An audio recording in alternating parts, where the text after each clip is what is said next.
herzlich willkommen zur nächsten Folge unserer kleinen Serie Kölsche Lädsche, eurer Lebenshilfe bis Ascher Mittwoch über die 3:10.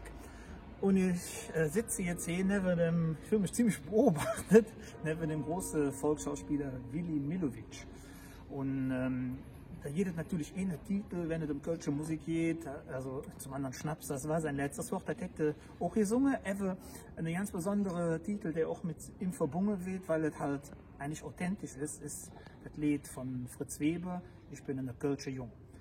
Und das Lied hat ja viel Kopien und Versionen quasi erlebt und ja, also wird von vielen Gruppen gesungen.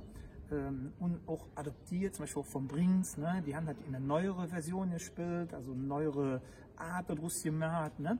Und ich spiele euch aber jetzt die Version, so wie man es eigentlich auch kennt. Eine ganz tolle Version, das empfehle ich euch zu hören, ist die Version von Hans Süper mit Singer Flitsch. Die ist so ganz intim gespielt und ich versuche das jetzt auf mein Tröllchen aus. Viel Spaß mit Ich bin der Kölschjung, ich hoffe, dass der Sitzer blieb. Ich bin da in Schuhe der Dinge. Bis dann und Lot wieder drin, wenn es wieder hier ist Kölsche Lädsche. Tschüss zusammen.